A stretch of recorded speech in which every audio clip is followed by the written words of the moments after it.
welcome back to Chelsea Grows. I can't believe we have like 30 subscribers. What? I feel so viral. Yeah, thanks for watching the okra video. I'm learning video editing as I go, so bear with me. And I'm glad I can answer some questions. I've had a bunch of questions online, so definitely ask questions on the Chelsea Grows Facebook page. That way I can make videos about stuff and make blog articles about anything you need. I like to help because I think everybody needs to be growing their own food. We need some food security right now, people. And soon we'll be planting a fall garden, so I'll put some more information on that below too. So be sure to check out the blog. I'm gonna start uploading different guides on how to start gardening and how to start gardening in this area too. So if you live near me, you can kind of follow along with what I'm doing.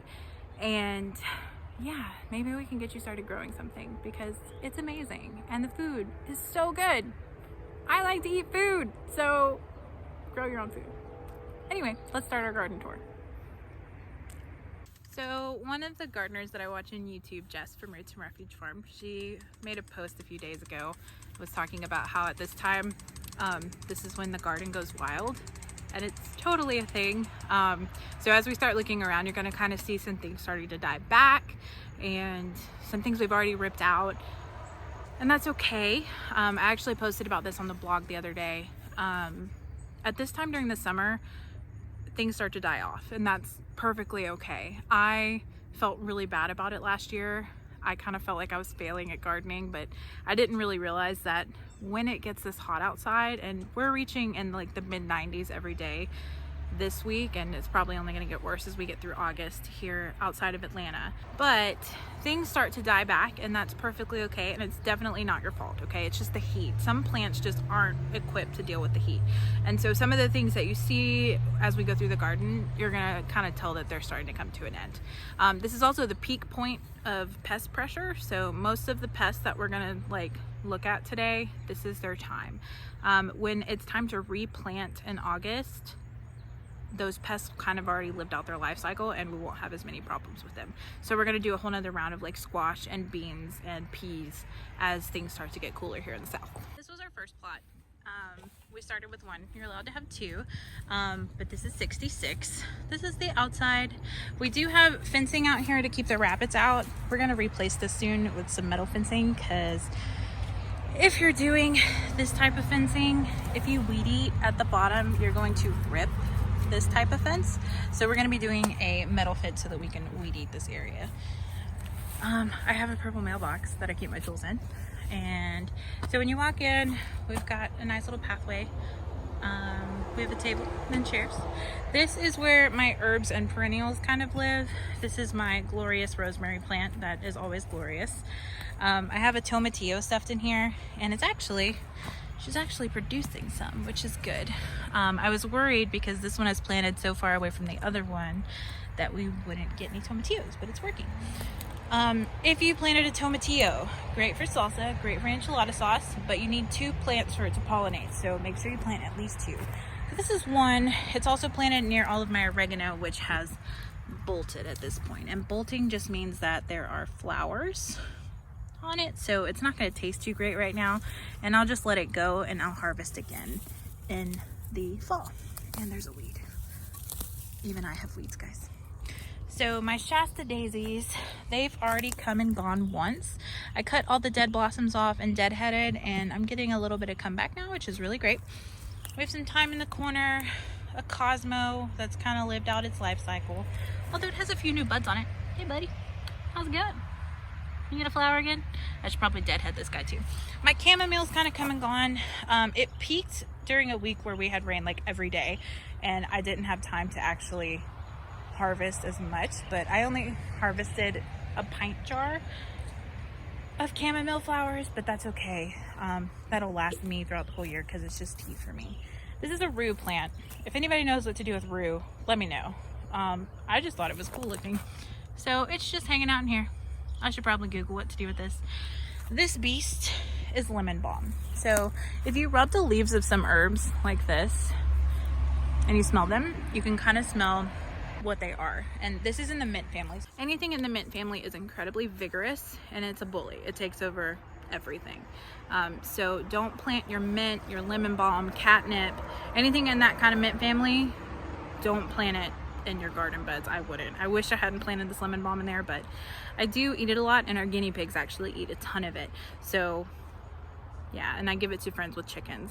And I've actually cut this plant back maybe 5 or 6 times already this season, like just savagely and brutally ripped it apart, and it's still coming back. So there's no stopping this guy. We've got the lemon balm, we've got chives, and my chives have been blooming all summer. So from what I understand, if you just keep picking off these little dead guys, they will keep blooming, and you can actually saute these with eggs, and they're pretty delicious. My sage is doing lovely. It's kind of also a bully, and it's turned into a pretty fairly woody shrub, so be careful where you plant sage. This started off as like one little itty bitty tiny plant, and now she is gigantic. In the back we have some surprise straw flowers and some blackberry shoots that I stole from my other plant that I'm trellising up this year. And we also have some noodle beans growing up, which is exciting. Okay, on this side of our garden, you'll see some really sad looking pepper plants. I don't think they like these containers, so I'm actually going to plant these in this bed area tomorrow morning. And we'll see how they do. They've been doing okay, but they're not doing as well as the ones in the ground. I'm not sure how I feel about these bag containers. Maybe I'm just not keeping them moist enough. I'm not sure, but they're not my favorite right now. We did have onions in here that we just pulled out, so we are going to replace that with some more peppers.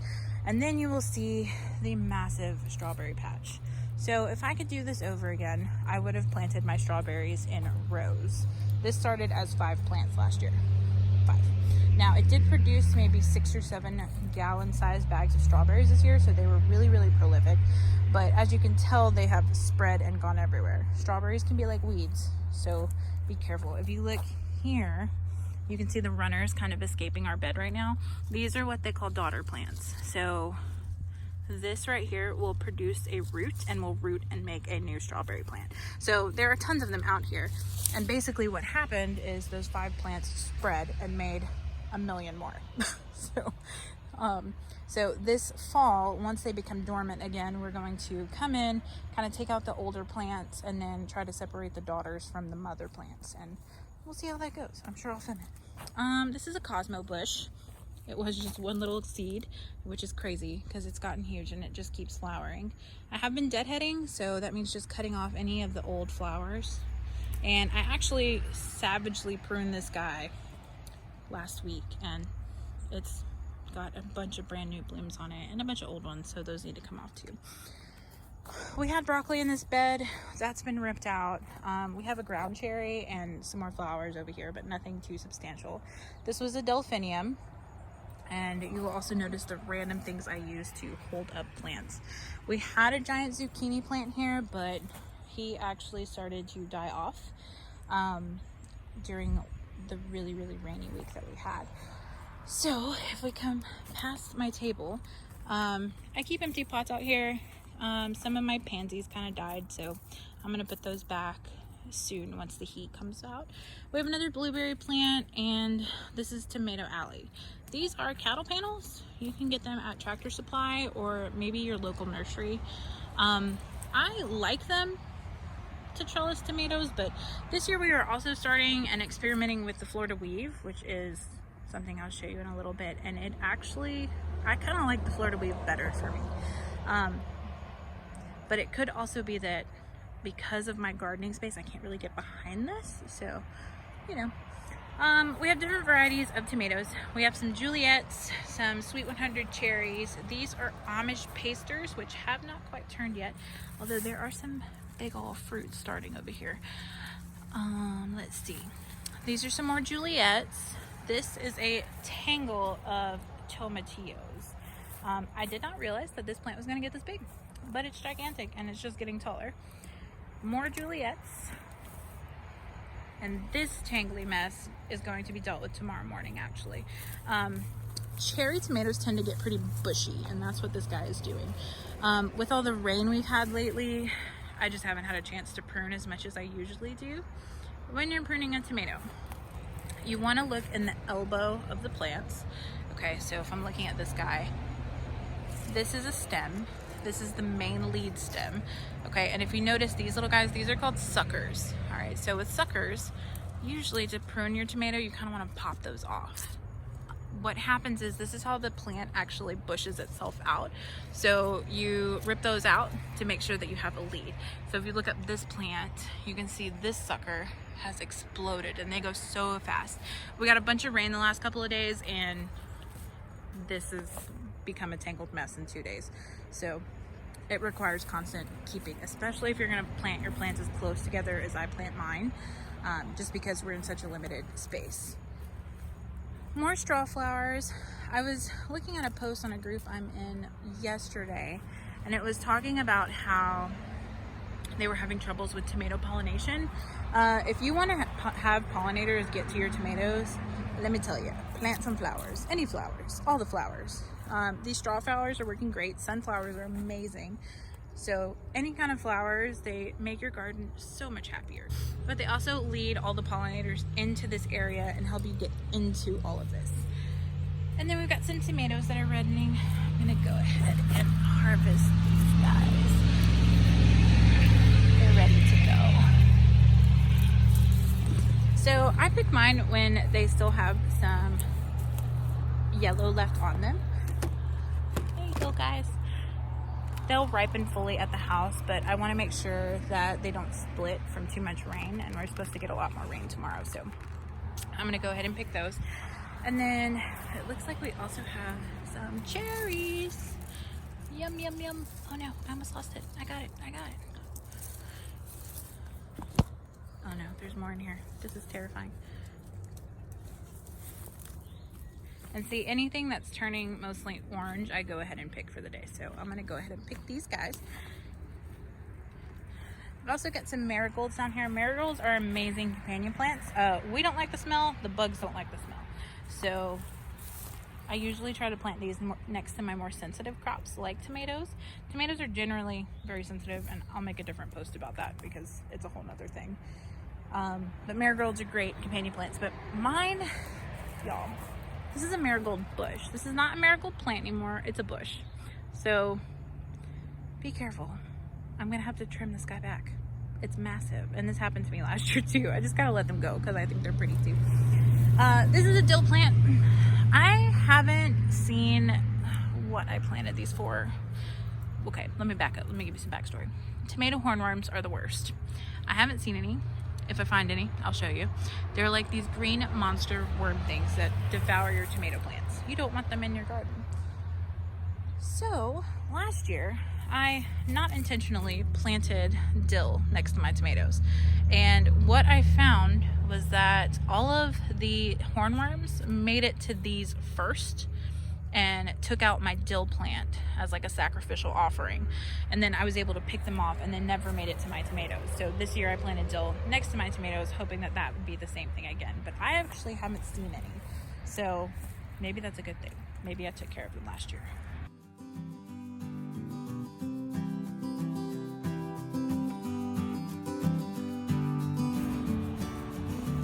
It's a whole bucket.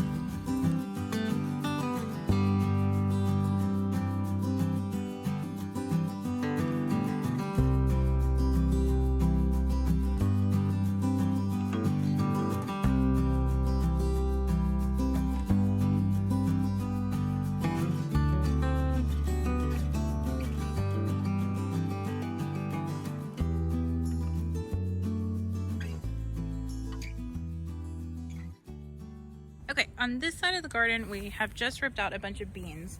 I'll show you the bean beetle damage in a second, but I got rid of a bunch, hopefully to get rid of some bean beetles. These I think they're dianthuses. I could be totally wrong, but I think it's a dianthus. I let them overwinter and they came back and they have bloomed just as beautifully as they did last year. So I'm gonna leave them again, let them do their thing.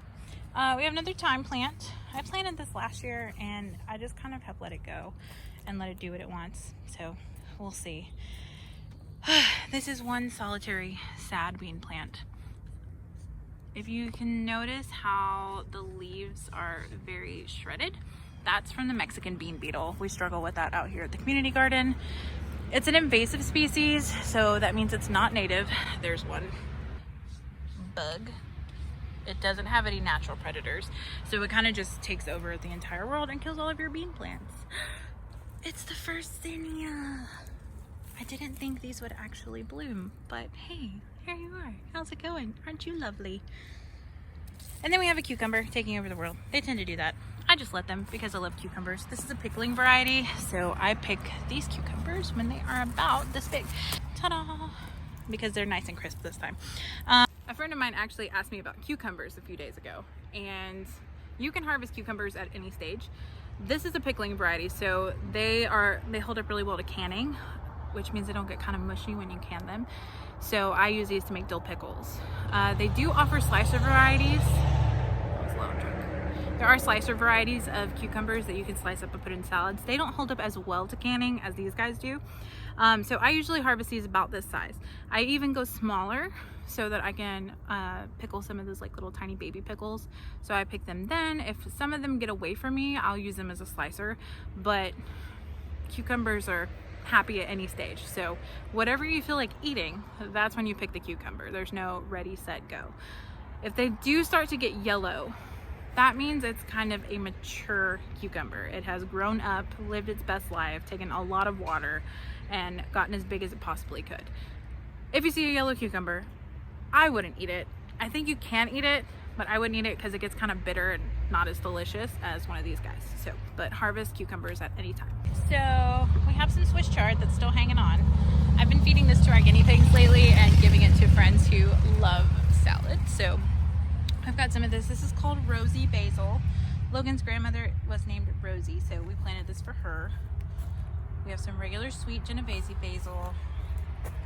We have some nasturtiums. They're hanging out.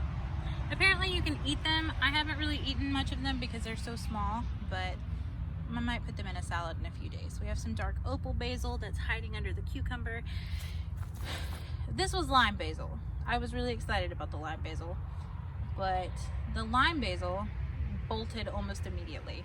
So it hasn't been that great, and I think I'm just kind of let that die out and put some more flowers in here. These are purple whole peas, which are my personal favorite. We grew a bunch more this year and we're about to do another wave. But as you can see, the Mexican bean beetles, they're starting to get to them too. But you pick purple whole peas when they are purple, and then you shell them, don't eat the skin, and then you have like a black-eyed pea.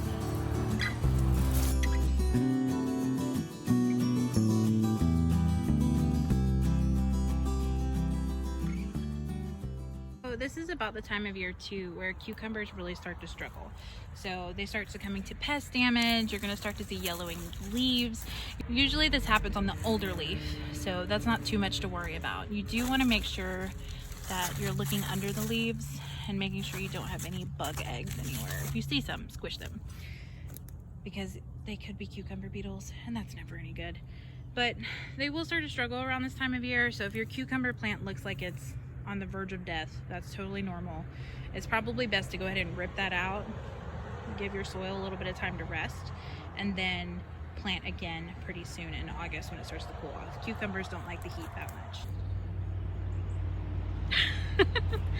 These are our peppers that aren't too happy with being in containers, so I'm going to try to transplant them and see if I can perk them up. It rained yesterday, so maybe they're just dry. I don't know. I'm gonna put them in the ground. Hopefully they'll be happier than in these containers. So I got these bags from the Bootstrap Farmer. I loved them initially, but everything I planted in them really struggles, and I'm not sure why.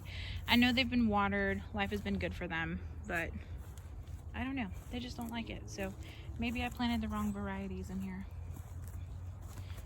So we'll try again, see if this guy looks okay. See if I'm just wrong. So these are noodle beans. I actually sent a picture of these to a friend of mine the other day, and he was very confused about my weird long beans. Whoa, look at that guy. What is that? What is that? It's just hanging out. Okay, So these are called asparagus beans, yard long beans, noodle beans. It depends on where you buy your seeds from, but they're all kind of the same thing. So they get really, really long. So noodle beans. Noodle beans planted over here with Kentucky Wonders. And what I have noticed the past couple of years with noodle beans is that they hold up way better to the pest pressure than any other bean I've grown. We've done Kentucky Wonder, I did a bunch of heirlooms, but they don't seem to be the favorite of the Mexican bean beetle. However, these guys, these are Kentucky Wonders. The bean beetle seems to love them. Like this guy. Does everybody see him? That's the arch nemesis of my life. Yeah, we don't like him. We just bye. But really, killing one isn't gonna do any good. You have to take out all of them, and yeah, at this point we just kind of let them have them. But I have noticed that they don't like the noodle beans as much, which is good. So I'm just gonna plant more of those soon. And then we are in our second plot. We are very lucky that our plots are connected.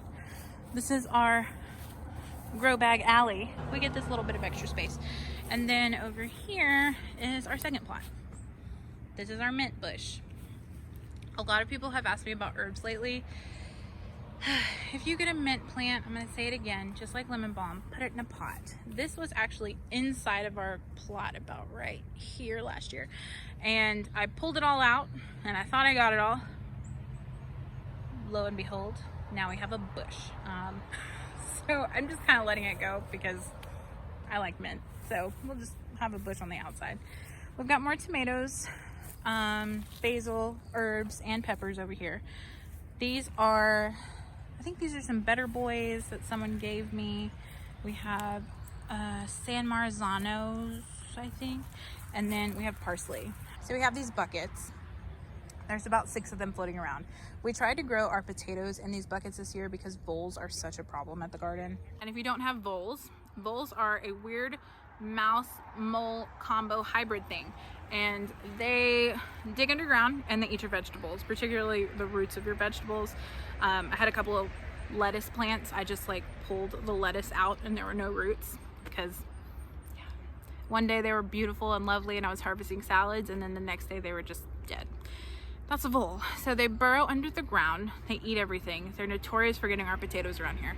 So we thought we'd try these buckets. So the potatoes did not like these buckets. They kind of died. We only harvested maybe about 10 pounds of potatoes, which was about what we planted. So yeah, now I just have zinnias in them and we'll let them go.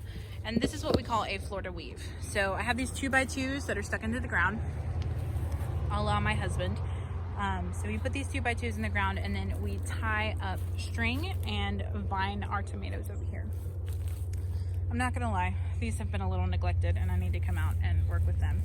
If you're noticing some of this on your tomatoes, you see those yellow leaves with the spots, you want to try to cut that off as soon as possible to keep disease spreading from other plants and through the original plant. So I need to do some trimming. This is really normal for this time of year. It's hot, it's humid, there's not enough evaporation on the leaf, and that's when all these funguses and diseases come in and start to take out your plants. So this is pretty normal. I'm not too concerned. This guy, he's got some good growth going here, but some bad one up here, so I might just go ahead and chop him off. We have some zinnias. Look, there's a little head of zinnia. Hello, zinnia buddy. You're gonna be great. Good job. You're doing good. Here's some more. This is a different variety in each one. I'll have to look back through my camera and tell you which one's which, and I'll put it on the screen. These are all sweet bell peppers. I grew these for my adorable, wonderful grandfather. I'm not a big bell pepper person, but he is. So we have some green babies going. We have some flowers. These are more cherry tomatoes that have escaped me. It did rain pretty hard yesterday, and this happens, y'all. They just fall over. I need to tie them up again. Another zinnia baby. And this is our massive, huge, gigantic blackberry bush. When we got this plot, this was kind of the main reason we wanted it, was for this blackberry bush, because it is prolific. Gosh, I think this year we may have gotten 4 or 5 gallon sized bags of blackberries off of it. So we just let it do its thing. I need to keep trailing it on the back and get it under control. Looks like we have a few blackberries to harvest, so that's good. These are sweet potatoes. So I'm just gonna let these sweet potatoes take over this whole area. If you've never grown sweet potatoes, they are so easy. You just put the vines in the ground and then you just let them go. I don't even water these, y'all. They just do their thing. I am gonna make a worksheet and a video on what to plant when. The biggest problem I see is people buy a bunch of seeds and they're like, I'm gonna grow this now. And I wanna be like, no, it's not the time for that. I've had friends start planting like broccoli in the middle of the summer, and y'all, broccoli doesn't grow in the heat. So we have to talk about when to plant and what to plant, because there is a difference. And I'm also going to post a video soon about how to calculate your frost dates. That's really important. It's more important than your actual growing zone. So we're going to talk about frost dates and what to plant when and what we should be planting soon in the summer, especially if you live down here in the south. Our growing season's going to go on for like another 90 or so days, so we have plenty of time to grow more food. And it's going to get cooler, so some of these crops are going to actually be happier. A friend of mine's bringing me cucumbers. This is the best part about a community garden, because we kind of just like share stuff, and that's amazing, because my cucumbers have been kind of this year. Not as good as last year, but I'm glad I made so many pickles last year, because now I have a lot. But we're getting some extra. Hey. One sunflower that seems to have germinated. This bed has given us some trouble. It just doesn't want to do much, so yeah, we need to rip some stuff out. But this cucumber is going crazy. There's a bunch of them. Oh man, do you guys see that whole pinworm? So I'm gonna have to like soak that out, and then I'll give the rest of this to either the guinea pigs, or depending on how much they ate, I'll eat some of it. Oh look, guess who's here? You're a jerk. I do have some baby eggplants, which I'm really excited about. I've never actually grown eggplants, so this is my first go round. They do like the heat though, so I'm excited to like just let them do their thing and see how everything turns out. This is a micro tom tomato. If anybody has grown a micro tom tomato, I would love to talk to you, because all of my plants grew one tomato. This one has two on it, but what in the world? It never got any bigger, and I don't know, it's like it made a tomato and then died. So gardening is like an ongoing experiment. So when you pick cucumbers, I'm gonna try to squat down, hopefully the bees won't sting me, but when you pick cucumbers, they actually are gonna be kind of prickly. That's okay, just wipe them off. They're not gonna hurt you. I mean, they do kind of hurt when they get stuck in your hand, but just wipe off all the little prickles and then you can just eat your cucumber, but wash it. This one definitely has a few worms in it, so I'm gonna find those guys and give this to the guinea pigs.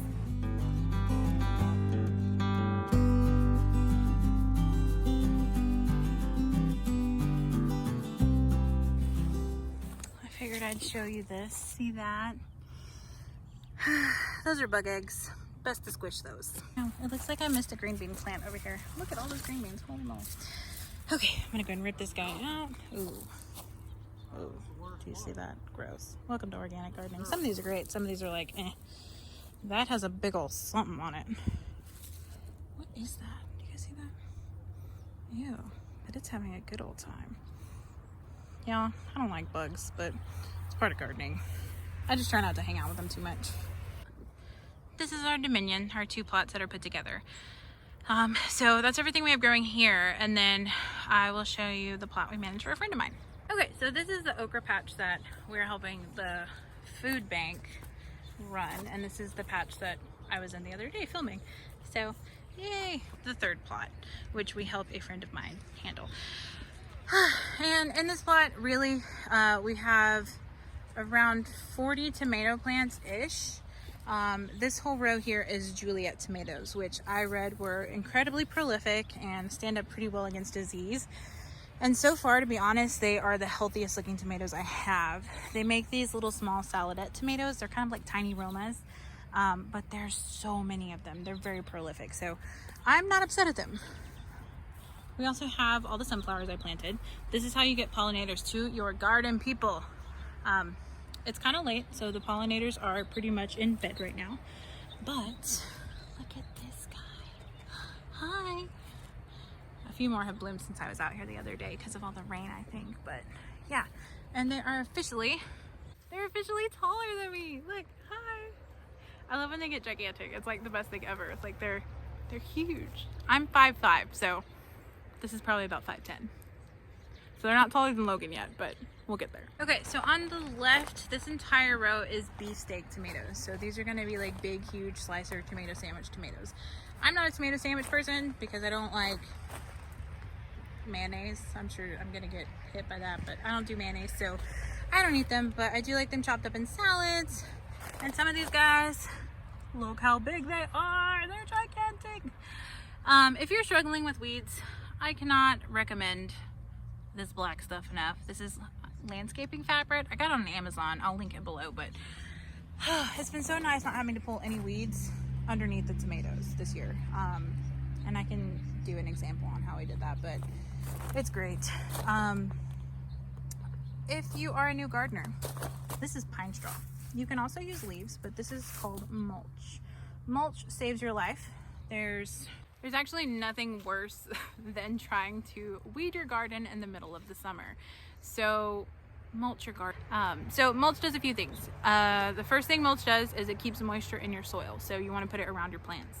It also keeps weeds down, which if you're like me and you're a little bit sweaty and it's the middle of July in Atlanta, it's hot.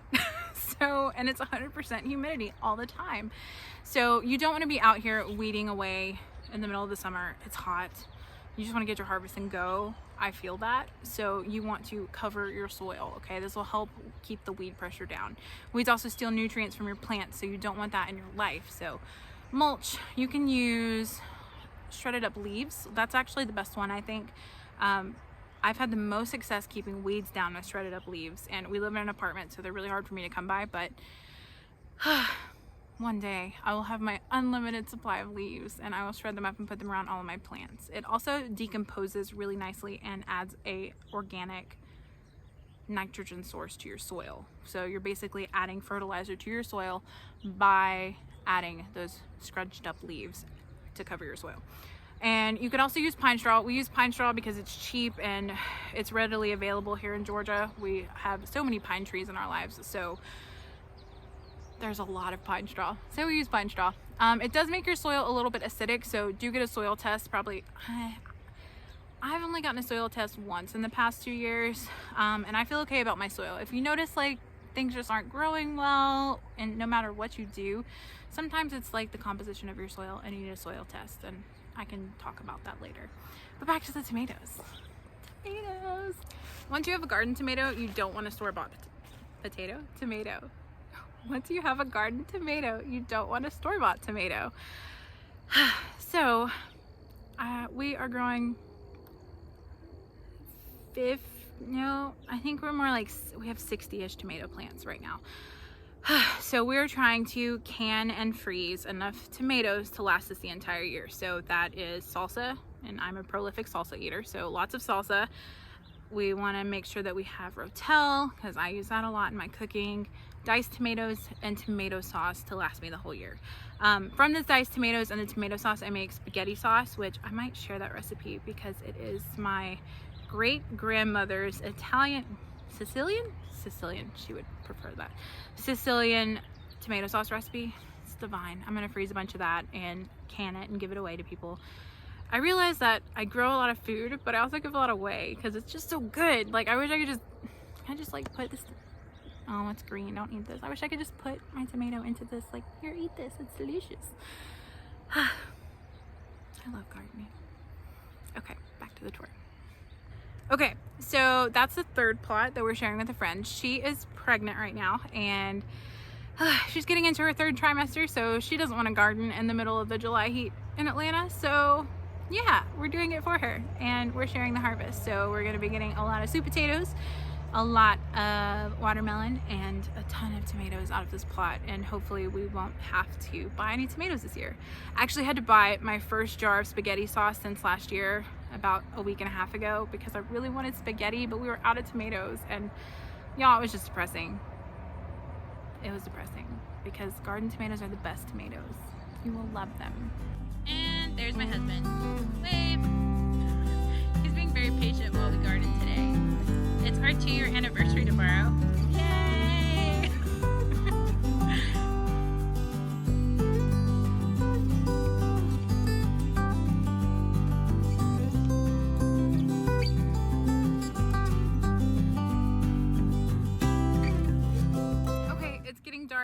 Thanks for joining me here at Chelsea Grows. Go grow something. Anything. Really anything. Maybe a sweet potato. Or flowers. We like flowers. We've had a busy day today. It's our 2-year technical wedding anniversary.